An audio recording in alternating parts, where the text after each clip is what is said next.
Hello everyone, অস্মিতা ব্লগে সবাইকে welcome. তো বন্ধুরা সবাই কেমন আছো? আশা করছি সবাই অনেক ভালো আছো, আর আমিও ভীষণ ভালো আছি। তো আজকে চলে এসেছি তোমাদের সামনে একটা ব্লগ ভিডিও নিয়ে। তো আজকে আমি সকাল সকাল রেডি হয়ে দেখো বেরিয়ে পড়েছি, যাচ্ছি হচ্ছে শপিং করতে।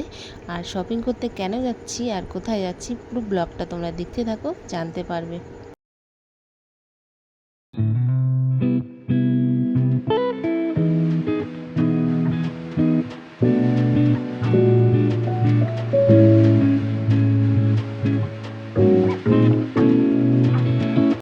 তো বন্ধুরা চিনতে পারলে জায়গাটা দূরে কোথাও না, আমারই শহর বনগাঁ। তো এখানে চলে এসেছি আমি শপিং করতে।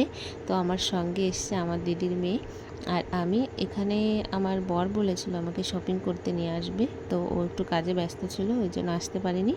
তো আলটিমেট আমরা আমাদের গন্তব্যস্থলে পৌঁছে গেছি শপিং করার জন্য। তো এই বনগাঁ শহরে 3 থেকে 4টি শপিং মল আছে। তো আমরা যাচ্ছি কসমো বাজার। এটা হচ্ছে বাটার মোড়, একদম ব্রিজের পাশেই। তো এখন আমরা যাব এই কসমো বাজারের এই মলটার মধ্যে ঢুকবো। তো চলো কি কি শপিং করি সবটা তোমাদের সঙ্গে শেয়ার করব, আর কেন আমি শপিং করতে আসলাম সেটা তোমাদের আমি বলছি। তো ব্লগটা পুরোটা দেখতে থাকো। তো অবশেষে মলের মধ্যে প্রবেশ করে ফেললাম। তো ভিতরে ঢুকে দেখছি বিভিন্ন ধরনের collection, T shirt, shirt, palazzo, jeans সব ধরনের কালেকশান আছে। বাট প্রথমে একটু দেখে কেমন লাগছিল, তারপরে ভিতরের দিকে গিয়ে দেখলাম না, নিউ নিউ কালেকশান আছে।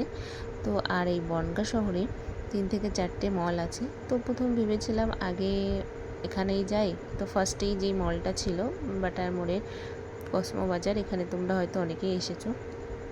তো এই মলটাই প্রথমে পড়ে। তো ভেবেছি আগে এটাই যাই, এখান থেকে যদি কালেকশান পছন্দ না হয় তাহলে অন্য কোথাও যাব। তো যাই হোক, ভালোই লাগছিল। আর আমার ফার্স্টে যেটা আমার প্রয়োজন ছিল, আমি প্লাজো দেখছিলাম, কারণ আমি প্লাজো পরতে ভীষণ ভালোবাসি। তো আমি আগে প্লাজোগুলোই দেখছিলাম। তো প্লাজোর কালেকশানগুলো খুব ভালো ছিল। তো ফার্স্টেই আমি কয়েকটা প্লাজো নিয়ে নিলাম, তারপরে টি শার্ট নিলাম। তো কোথায় যাব বন্ধুরা ভাবছো তোমরা? হ্যাঁ হ্যাঁ বলছি কোথায় যাব। যাব হচ্ছে দীঘাতে। জানো বন্ধুরা, এইবার গেলে আমার এই যে দীঘাতে 6বার যাওয়া হবে। কারণ আমার ছেলে আর আমার বর ভীষণ পছন্দ করে সমুদ্রকে।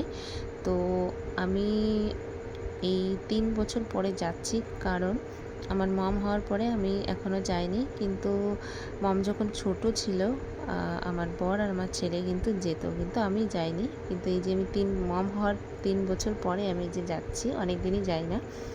তো এই জন্য চলে আসলাম শপিং করার জন্য। তো শপিং করতে কার কার ভালো লাগে তোমরা অবশ্যই কমেন্ট করে জানিও। আমার তো ভীষণ ভালো লাগে, মনে হয় যে সবগুলোই নিয়ে যাই। আর দেখো এখানে আমি একটা ট্রায়াল করে দেখছিলাম, বাট এই ড্রেসটা কিন্তু আমি নিয়েছি। তোমরা কমেন্ট করে বলো ড্রেসটা আমাকে পরে কেমন লাগছে। তারপরে চলে আসলাম আমার মমের জন্য কিছু ড্রেস নেওয়ার জন্য। তো এখানে এসে তো আমার মনে হচ্ছিলো আমি সব ড্রেসগুলোই নিয়ে যাই। তো বেবি ড্রেস কিনতে তো আমার ভীষণ ভালো লাগে, আর ওদের ড্রেস দেখলে আমি পাগল হয়ে যাই। কি বলবো, মনে হয় কি এটা নিই এটা নিই। আর আমার মমকে আমি সাজাতে ভীষণ ভালোবাসি, ওর জন্য আমি নিজেও অনেক ড্রেস তৈরি করে ওকে আমি পরাই। তো যাই হোক, মমের জন্য নিলাম, আমার ছেলের জন্য নিলাম, আমার বরের জন্য নিলাম, সবার জন্য নিলাম। যাই হোক, এই করে আমাদের শপিং এই যে কমপ্লিট হলো। এবার এখান থেকে বেরিয়ে কিছু একটা খেয়ে তারপরে বাড়ির দিকে রওনা দেব। আর তোমাদের যেতে যেতে কয়েকটা কথা শেয়ার করব তোমাদের সঙ্গে। তো বন্ধুরা তোমাদের এটাই বলবো, যারা এই ভিডিওটি আমার চ্যানেলে প্রথম দেখছো তাদের বলবো আমার চ্যানেলটি সাবস্ক্রাইব করে পাশে থাকতে। আর যারা ফেসবুক থেকে দেখছো পেজটি ফলো করে পাশে থেকো। তো আমরা এখান থেকে বেরিয়ে বিট্টু বললো ফুচকা খাবো, আর কিছু খাবো না চলো। আর যেতে যেতে একটা আইসক্রিম নিলাম, রাস্তায় দেখলাম আইসক্রিমওয়ালা। তো সেখান থেকে একটা আইসক্রিম নিয়ে খেতে খেতে বাড়ির দিকে রওনা দিলাম। তো ভিডিওটি এটুকুই বন্ধুরা, সবাই ভালো থেকো, সুস্থ থেকো। আর তোমাদের সঙ্গে দেখা হবে দীঘাতে গিয়ে।